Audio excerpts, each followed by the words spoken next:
it is time for us to get into our dishonorable mentions. These are the people or things that caught our attention this week that deserve a call out, either for their good or for their stupid. Tre'vell, what you got for us? All righty. I have got three things I want to mention. First and foremost, do your taxes. If you ain't done your taxes yet, like me, I am, that TurboTax reminder popping up in your inbox, even though you haven't had TurboTax in a decade at this point. But I'm popping up in your inbox to remind you. Go on, do them taxes, okay? So I just wanted to say that. That's a reminder mainly for myself, not for y'all, Not but you maybe putting you your can reminders glean in the from show that for as us, so when you well. listen back, you'll be I like, will. "Oh shit!" on Thursday. Oh my! Who does Cut that? it out. Cut it out.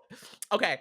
I wanted to give I also wanted to give an honorable mention to this doll company that I found on TikTok called Healthy Roots Dolls. It's a toy company founded by Yalitza Jean Charles that creates dolls and storybooks that empower young girls and represent the beauty of our diversity. That's a quote. Their first doll is named Zoe, and it's a doll that aims to teach Black kids about their natural hair. So like it's a doll that like you can use actual product on its hair. You can wash it, you can style it, everything. And I had never seen a doll like this. And I remember the dolls that I and the people around me used to play with back in the day. You call yourself trying to put some spritz in that Baby, motherfucker, you're gonna be listen, very a whole upset situation. when she dries. Okay? And God forbid you put some heat on it now. Listen, right? Listen, well, Do listen, don't do that not because do it that. will melt. Okay? It will melt. And last but not least, you mentioned, Jarrett, that we attended the Better Brothers Los Angeles Truth Awards last week. And to catch the people up, I was asked to be a presenter of one of their awards to a wonderful organization here in Los Angeles called the Unique Women's Coalition. They are a Black trans led organization. They do great work in the community for the girls. Okay. I was asked to present alongside Ashley Marie Preston, who is a wonderful advocate, activist, writer, fabulous person. Hit her up, follow her, all of the things. Um, it is important that when you bring trans people into your space, especially as a Black gay organization, that you treat us right, that you make sure that we are taken care of, that you make sure that we feel the love that you say you are supposed to be extending toward us. And I would just say that we did not feel that love at Better Brothers Los Angeles Truth Awards last week. Um, and it was very unfortunate, especially as a former honoree myself. I received the Passing the Torch Award a number of years ago from this organization. It was not okay. Cheryl Lee Ralph, who is the patron saint of the organization, also did not have a seat, um, which is also not okay. Um, and I just wanted to say that, I don't usually do dishonorable mentions. I feel like because I be trying to keep it up, you know, but oh, we on YouTube now. Somebody is going to give that, my God, today.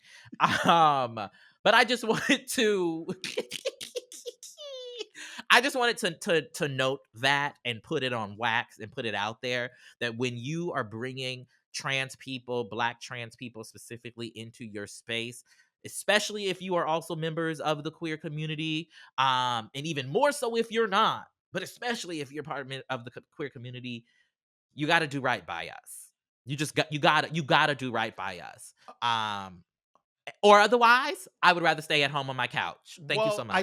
I do just want to acknowledge that, like, the issues that they had seemed like there was, like, some seating and table issues, like, they might have what it seemed like, and I don't know, I haven't talked to them, but it seemed like they might have oversold, right, and had more tickets sold than they had seats, because I do think it's important that we point out that it wasn't just, like, the trans and non-binary folks that didn't have seats, and you talked about Shirley Ralph and, like, other people. There was a seating issue, and it seemed like there might have been, like, a talent that talent getting seated issue, right? People who were on the program and things like that didn't get their seats assigned correctly or something like that. I know that that was a nightmare for them, and so I my heart kind of like broke for them because I was like, I know this was not an intentional situation, but it was also like a bad situation to have happened at an award show. But okay, I want to give an honorable mention to a couple of things. Number one, comedian some more. I was on Netflix looking for the Chris Rock. What? What was the face? Keep What going. was the face? No, what was the face? No, because Keep we're going. on Keep YouTube now, so people saw going. the face. What just Keep happened? I know, right? I made it, and then I was like, God damn it, we on the camera now. No, I would like you to finish. I would like you to finish your honorable mention, and then I will respond. So I was on Netflix to for whatever. I was looking for the Chris Rock thing and then other stuff, and like I saw some more had a special, and I was like, oh shoot, some more has a special. And I remember some more from years and years of like Comic View back in the day, and her own stand up specials, and the Queen of Comedy, and all those different things. And so I was excited to see her. Her new special is called Queen Chandelier on Netflix, and it is funny. It is like she is giving what Samore gives. If you're a fan of Samore, you know her brand of comedy. It comes up to the line of Problemasia a couple of in a moment that made me a little unsure. But it is. I was excited to see some more than anything because I hadn't seen her in a long time, and I know Monique has a special coming out on Netflix. So like I was excited about some of the black folks that we saw. What did you want to say about some more off of your face? So I would say not only does she tap dance up to the line, but I believe she is on the line and crosses Okay. it personally. I We give so much grace, as we should, to people coming to figure out like how to like articulate or talk about um um identity, transgender, pronoun, etc. issues.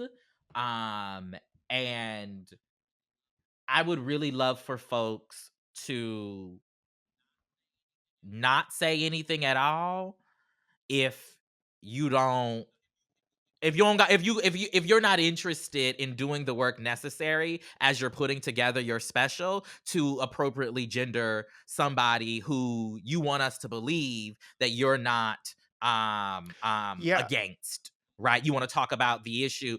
This is in Well, because reference, go ahead. go ahead. I was gonna say this is in reference to a joke or series of jokes, or discussion points, I should say, around the Wade unions and their child, Zaya. And you're right, Samore is a comedy legend. I also watched the special off of the strength of her being a comedy legend. But she misgenders Zaya over and over. Um, and Yeah, I I just want to saw it and note I that. thought to myself, like, I wonder what the level of awareness is here and how much of it is intentional and not that it makes it okay or better. Maybe better, but not okay. But like it did strike me as like interesting.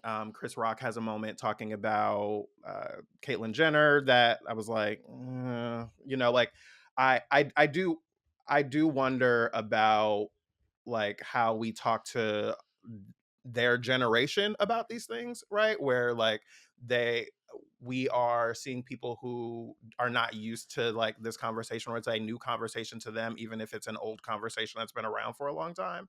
And like I yeah, so I've been thinking about that a good amount with Chris Rock and some more. I am not interested in the generational conversation for comedians who have taken the time, right, to write out their jokes and to weave together the narratives that, like, comedians do work, right, before they get up on these stages. Part of that work could be, I don't know, novel idea engaging with members of a particular community or Absolutely. sensitivity folks or whatever, right? To ensure that you're able to still get the jokes off, right? Because I want to be clear. We can still get the jokes off, by properly misgender by properly Well, gendering people, right? Like it doesn't have to be an either or, and oftentimes it always feels like, it's presented as an either or, and it just doesn't have to be that way. But I know we got to get the hell up out of here. So what's your next honorable mention?